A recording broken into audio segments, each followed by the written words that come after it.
Hi everybody, welcome to today's lecture. Hope you're doing well and you are kind of looking forward to getting started on this next module. Today we're going to be talking about expectancy violation theory. I think it's a really good theory for this unit as it is one of the most studied and most tested theories we have in the field of interpersonal communication. And theory can be applied to just about any type of verbal communication and certainly any type of non-verbal communication as well. So yeah, so I think it's really important theory to think about and to know as we're kind of just jumping in here to studying communication in the class. And so I hope you find value in today's lecture. I hope you think about this theory as you continue to read through Carnegie's book and listen to some of his examples. As well, I hope you really think about the theory as you are at work and you are thinking about how this theory might apply to some of your personal experiences outside of this class. So really our plan today is just to introduce the theory and to talk about some of its key concepts and principles. The theory has been around for several decades, so one of the things we're going to do is talk about how the theory's evolved and somehow how the kind of initial ideas and the initial principles have morphed into what they are today. And then we're going to spend also, of course, some time talking about just how we might apply the theory. I'm going to introduce some ideas to that, but hopefully you will continue the conversation on Canvas and in our discussion board. So with that being said, I think we'll jump right in. All right, so if you missed it earlier, I just want to go back and reiterate that expectancy violation theory is a very popular theory in the field of communication. It's one of the theories of interpersonal communication that has been tested and studied probably more than any other theory. The theory was originated by scholar Judy Burgoon. So if you Googled up her name real quickly, you would find tons and tons of references to her and to her work. So when Burgoon originated the theory, she was really particularly focused on our use of space. And so the theory really originated by examining specifically our personal space, right? We all know what that is. When we're talking about our personal space, we're kind of talking about that invisible bubble that we create around ourselves and that we've kind of established rules for who is allowed in and who is not allowed in, right? Now, Burgoon did not necessarily generate that idea or originate that idea, I guess I should say. We really give credit to famous sociologist Edward Hall for developing the term proxemics. And I know some of the comm majors in here have already heard that term, but if you're not familiar with the concept of proxemics, it's used to describe our study of space and how we use space and how distance between people and the way we take up space can actually communicate, send messages. So again, this theory really was focused particularly on that type of communication, of proxemics. And we know that in our culture, in America, we really have kind of established 4 key zones for how we study our space or our proxemics. You can see that the graph identifies these different zones. So the outer zone there in the green represents public space. And well, really with each one of these zones, we have some expectations about how we use them, right? So with public space, we would expect to talk to people that we don't know very well, right? That we may be in a large crowd with, in this public space, right? Several feet apart. However, you can see the next zone is referred to social space. This is the type of zone where we kind of established expectations or rules regarding perhaps being at work or being with with people that we are slightly more familiar with. As you continue to approach the inside of the circle, you can see there we get to personal space and then intimate space, right? And this particular graph has a kind of a little quote down there at the bottom. It says, "Go past the blue zone and you're entering the whoa zone," which is kind of cheesy, but I think we can relate to that, right? We have expectations and we have ideas that only really certain people are allowed within that personal and then certainly within that intimate space, right? So with that being said, with the idea of expectations, regarding personal space in mind, I want to introduce you to really one of the first propositions that was put forth by expectancy violation theory, right? So Burgoon argued that distancing and personal space expectations are really a function of our social norms and the known idiosyncrasies of the interactants. So again, we go back to the previous example. In America, in our culture, we have kind of socially constructed these ideas about what is an appropriate way to use space and who is really allowed to interact within these different zones. I don't know if any of you have traveled internationally before. I think some of you mentioned liking to travel or at least plan trips in your introductions.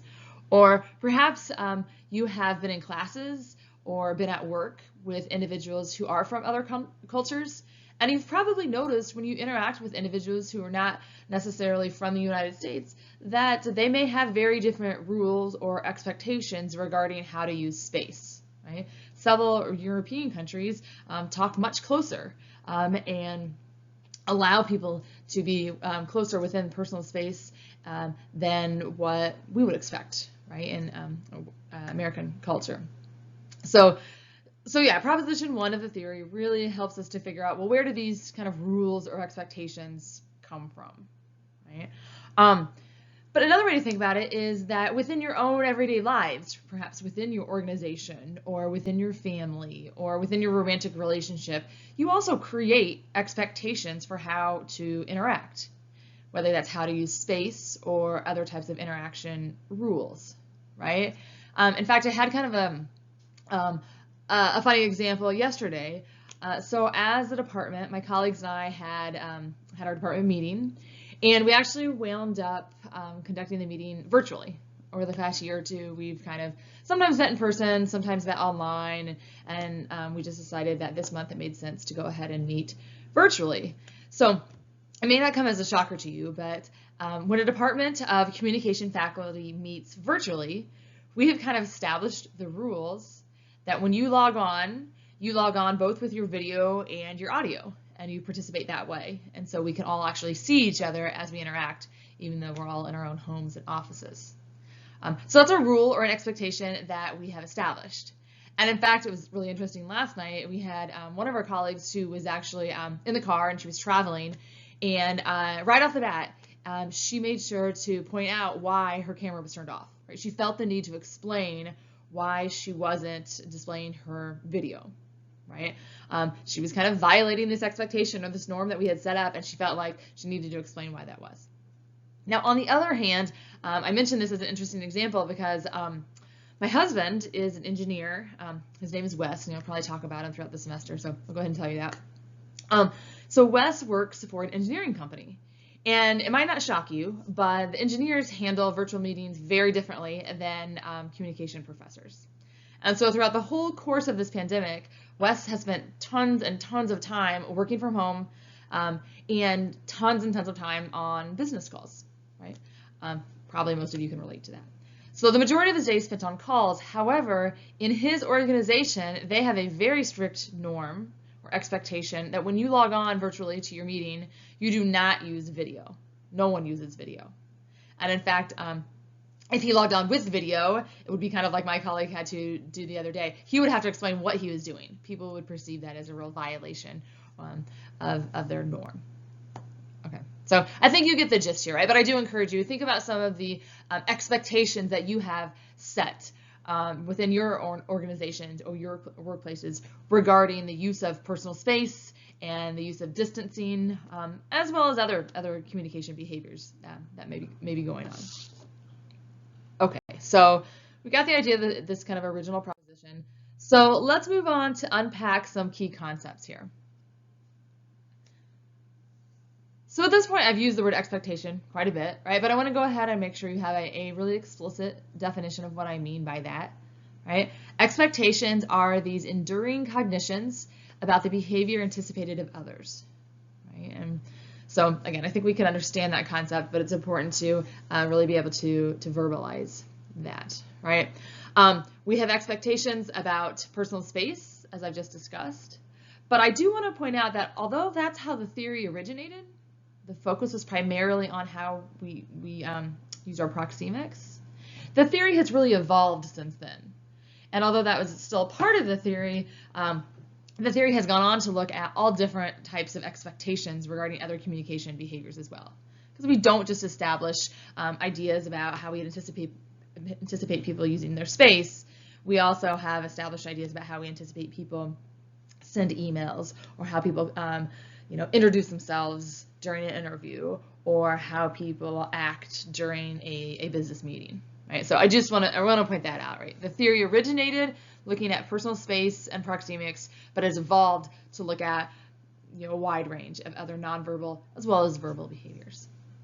Now, we know that when your expectations are not met, then what the term the theory uses is that they are violated. Right? When someone breaches your expectation, then a violation has occurred. When violations occur, that tends to lead to an arousal, right? Which may sound like kind of a funny term, but really what the theorist is arguing is that when you witness a violation, it catches your eye, right? It catches you off guard. It leads you to question what just happened there, right? More specifically, when you experience a violation that leads to arousal, it tends to kind of, it leads to this like accelerated change in your attitude about the violator, or your behaviors in response to that violation. So ultimately, when our expectations are violated, we notice, right? We get aroused. Okay. Now, early on, the theory predicted that anytime a violation would occur, it would be negative. That's a really important thing to be aware of. The original version of the theory said violations are problematic. People don't like it when their expectations are violated. And if you think about the origins of the theory, the fact that it really examined just personal space, and you think about, yeah, if someone violates my personal space and gets too close, I don't like that, that may make sense, right? However, as the theory was tested and was evolving, the results were coming back all over the place. There was lots of contradictory information coming in. And in fact, some of the data was suggesting that violations actually were interpreted positively and were perceived as a good thing. So in order to really understand that, we have to look at the kind of next two concepts I have here. The second concept on the slide is communicator reward balance. All right, so what is that? Communicator reward balance, as it says, is the sum of the positive and negative attributes of the violator. Right? So each one of us has our own communicator reward balance, and it might change depending on the context or the situation. But there are factors that contribute to our communicator reward balance.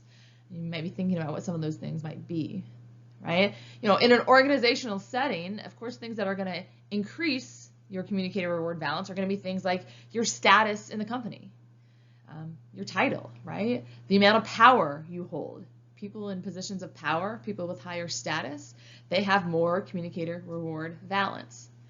Other factors that communicator reward balance are affected by are things like physical attributes, right? How attractive are you, right? Age, gender, various cultural backgrounds. Those things all can contribute to the positive or the negative attributes of the person doing the communication behavior. Okay. So we've got the term defined there, but hang on for a few minutes here. Let me define one more term before I talk about just what the impact of communicator reward balance is. Okay. But so instead, let me cover the last term on the slide here, which is violation balance. Okay. So violation balance is defined as the perceived positive or negative value to the breach of the expectation. Okay, so here's a few things we need to think about, right?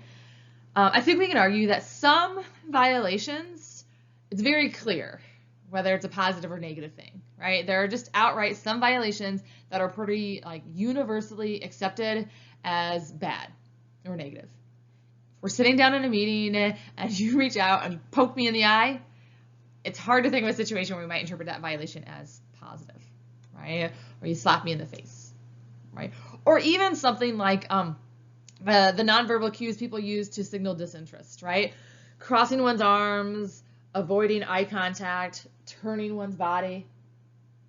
those behaviors are pretty universally perceived as negative behaviors, right? If you're having a close interaction with someone and they're doing that, then pretty easy to say that yep, that's a negative violation. Right? On the other hand, there are some behaviors that might be pretty universally perceived as positive violations, right? But then, of course, we also have violations that might be ambiguous, right, or kind of equivocal, right? And so we might not be positive how to interpret the violation in that particular instance, right? And so the theory goes on to offer some explanations for how people do, in fact, interpret those particular violations. Before we look at that, let me do one more thing, and then we will move on, right? At this point, I think it might be a good place to actually really more explicitly tie in this theory with some of the things that you have hopefully read through regarding Carnegie's book, right?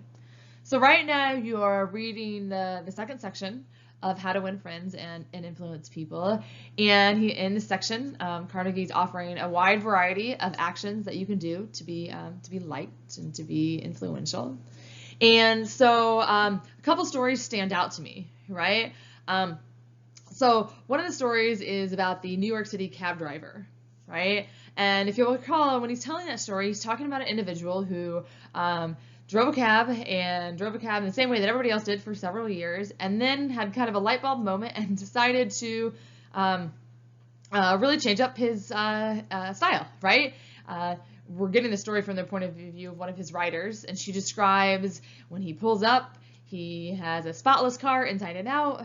He's extremely polite. He's extremely professional. He even offers her reading materials and refreshments. I think we can all argue if we were to experience that situation, we would perceive that as a violation, right? In that behavior, right, that cab experience is not what we normally expect, right? However, I think we would also argue that pretty universally we would interpret that as a positive violation, right? So in that particular case, we can see an instance where actually engaging in a violation is a good thing, right? As the story is concluding, we learn that this cab driver is actually making a significantly more amount of money now that he's changed his style, is happier, and so on and so on.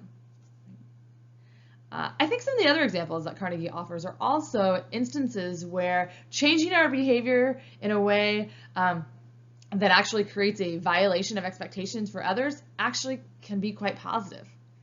Maybe that's not the only reason why some of his suggestions work, but it's certainly worth thinking about. Right? Think about his advice that he offers regarding making sure to use people's names. Right? I mean, he talks about how much we like the sound of our own name and how it helps validate us and we should feel appreciated and remembered and all of that. And certainly I think that's a very, very important piece of it. I mean, that makes a lot of sense to me and hopefully it resonated with you as well. But I think this theory can also explain part of why using people's names is so effective, right? I think this theory would argue part of that is because people don't expect it, right? People are kind of caught off guard. People are aroused when they hear their name, and they are so in a way that's positive, right? That violation is perceived as a really good thing. All right, anyway, at this point, hopefully some of the nuts and the bolts of the theory are really kind of coming together, and you feel like you really understand the concept of expectations and violations, along with this concept of communicated reward and violation balance. We put all that together, it leads to a second proposition of the theory. And you can see here that Proposition 2 states, communication outcomes of interaction are a function of the rewardiness of the initiator, the direction of the deviations from expectations, and the magnitude of the deviation. All right, so let's unpack that, right? First things first, I would argue what this is really saying is that we need to move away from some of the original ideas of the theory, and we need to no longer think that all violations are bad. That instead, what we know is the way a violation is interpreted is influenced by who did the violating. Does this person have high reward or low reward? Right? How significant was the violation? Was this like way out there in left field, or was it just a minor kind of deviation from our expectation? Right? And then the direction of the deviation itself. Right? You have to put all of those things together before you can really understand how the violations might in fact be impacted, or what the impact of the violation might be. Right? So with that being said, let me move on to a couple of, or actually let me show you this kind of chart here that really tries to visually represent what I just mentioned, right? At first glance, the chart looks a little chaotic, a little busy, but it's really just trying to visually represent kind of the whole of the theory, right? You can see there at the top that we have communicator characteristics, for example, factors that influence communicator reward balance, like things like age, status, power, so on. We have relational characteristics, things like are we looking at a friendship? Are we looking at a collegial relationship? Are we looking at a boss and a subordinate? Right? Are we looking at people who've known each other for a month or known each other for a decade? And then context characteristics, right? And you guys can think through what those are, right? Are we talking about a work environment, a home environment? Are we talking about something that's happening in the United States or something that's happening in France, right? Those types of things would be context cues. You put all of those together, and those you can see on the next level there influence our expectations, right? As well as our perceptions of individual communicator reward balance. Okay, so all that's kind of like the input. Then behaviors occur, right? Expectations exist, and then behaviors occur, and sometimes those behaviors include violations. And when all of that is combined, that leads us to how do we actually interpret the violation, right? Which in turn then influences the outcomes. Okay, so yeah, hopefully that this visual helps you, and hopefully it's something you can kind of think through again as you are both reading through Carnegie, but also kind of thinking through your everyday lives. And maybe it's even a situation where you have an experience and the experience actually leads you to feel, as the theory would say, kind of aroused, right? You're upset. You're figuring out what is going on here. Why is this making me so upset? Maybe now that you're more aware of this theory, you can kind of unpack some of that and offer some explanations for what exactly may be going on, right? As the theory has continued to be tested and examined over the years, additional propositions and additional ideas have developed, right? And so I just wanted to share a couple more of these with you and encourage you to think about these. The first one says, violations are more tolerated and preferred by rewarding communicators than non-rewarding ones, right? So this again kind of goes back to the idea that not all violations are necessarily a bad thing, right? So let me give you a couple of examples to think about, right? How about the first thing we talk about here? Let's talk about punctuation. Sorry about that. Punctuality, right? Being on time. Think about people that you know. My guess is you know plenty of people that are good at being punctual, and you all probably know people that are not so great about being punctual and have a habit of being late. I think we could argue that being late is a violation, right? If you are at work and you set up a meeting time and the meeting time is on the calendar and everyone has agreed to that, then the expectation is people will show up on the time that you've agreed upon, right? So being late is a violation. Now, the data indicates that we allow people who have high communicator reward balance to be late without getting upset, right, or as upset, right? And again, think about your own experiences. According to the theory, if our boss is late or if someone in a position of power is late, we are more tolerant of that, right? We are more willing to accept that behavior than if a peer would be running late or even an employee of ours is running late, right?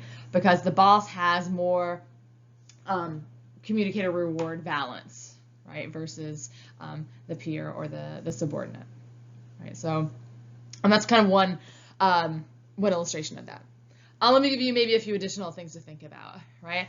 Imagine that you are maybe a single person and you are out for the evening and you are at the bar, the restaurant, and you are kind of sitting up, maybe you're sitting at a bar stool, and all of a sudden you notice that someone is sitting next to you.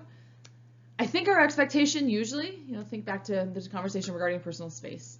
Our expectation usually would be someone that we don't know should probably save at least 1 or 2 seats in between, us if the bar isn't overly crowded, right? But let's imagine in this case, this person actually chooses to sit right next to you, right?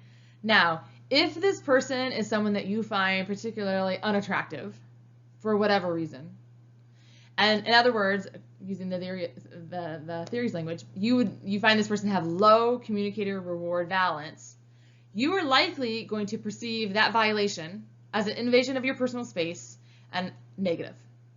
On the other hand, let's think about this, right? What if you're sitting there and you perceive this person as having high communicator reward balance? You find them to be particularly nice, very attractive, and so now you're going to probably interpret that violation very differently. You're probably going to think, oh, that's great. This person sat next to me. Maybe even I hope that they start talking right to me and they strike up a conversation. So both of those are a couple of examples to illustrate this idea. If a person has high communicator reward balance, they get a lot more leeway in terms of violating norms. Okay. Let me give you one more example of that also kind of leads into the next illustration here, right? So I had an instance a year or so ago where I was actually interacting with our university provost. And so it's kind of a long story here, but basically what happened was my daughter was on a field trip to campus, and she was taking a tour of the museum. And while she was there, her class actually saw the art exhibits that were done by faculty and staff, right? Annually, the faculty and staff get a chance to display their own talent. And so she happened to be visited during that time. While she was there, she was really drawn to a particular photography exhibit, and it was an exhibit that was done by our provost, by Dr. Huntley. And so I happened, to be able to be there, and so just took some pictures of her and her classmates, and snagged a picture of her with this picture. I think it was a picture of a butterfly that my daughter really liked.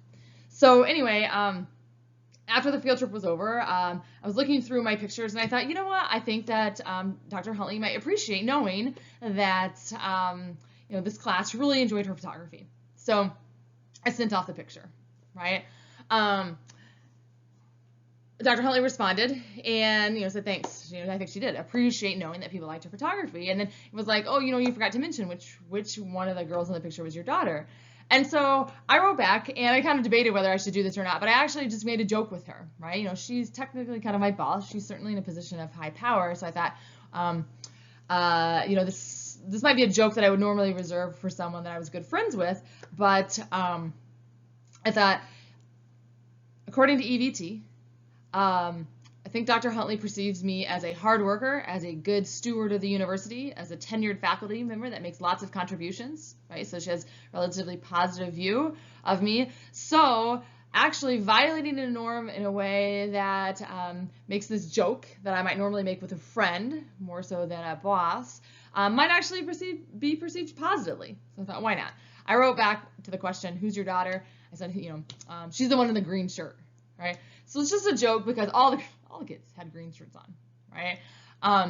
We wound up having a little bit of back and forth through email and kind of a chuckle. And I'll tell you, weeks, really months later, every time I saw Dr. Huntley, she mentioned the butterfly photograph, right? And kind of laughed about our email interaction.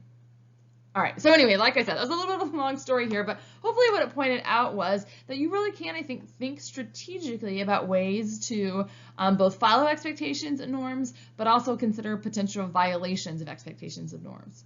Ultimately, based on these findings, the advice offered by the theory is if you are perceived relatively positively, if you believe that you have positive communicator reward balance, then sometimes engaging in some violations of norms might actually be productive and might be a positive thing. On the other hand, I'll put out there that if you do not have positive communicator reward balance, or you're not sure if you do or not, or you know that you have no communicator reward balance, right?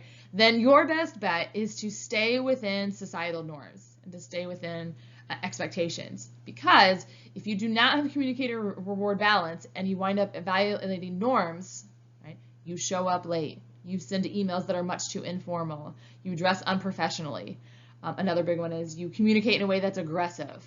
All right. If you engage in those things with low communicator reward balance, then we know those violations are not going to be tolerated. They are going to be perceived negatively and problematically. Okay, so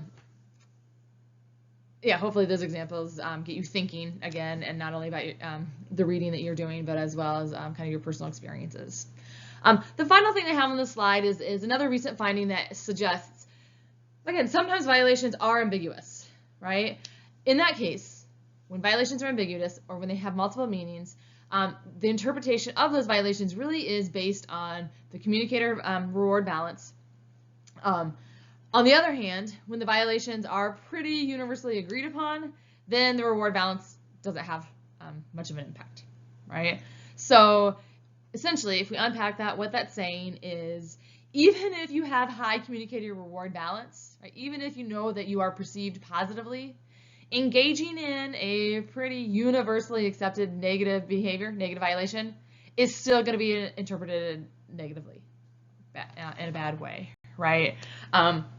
So communication reward balance will only get you so far, I guess is another way to think about that. Okay. All right, the last thing I just want to mention real briefly, I want to try and kind of keep these slides to a half an hour or less, is just that as the theory continues to evolve from simply studying personal space and nonverbals to going on to studying other types of communication, we also now are starting to see that EVT can be used to explain virtual interactions as well. Right? Just as we establish expectations and norms when it comes to interacting face-to-face and using our personal space in person, we also have established norms for interacting virtually. Right? And I already mentioned a few of those examples as I was discussing earlier. Right? I mentioned the examples regarding virtual meetings for comm professors versus virtual meetings for my husband's engineering company. But you also may be thinking of within your organization some situations where you might be able to see this this theory playing out or making sense out of some of the things occurring at your work.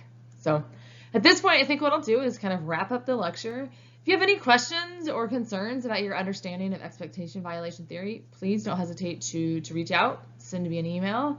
But at this point, I'll just really look forward to your discussion posts as well as your application assignments, and I'll be looking forward to you offering more insight and reflection on the theory. Thanks.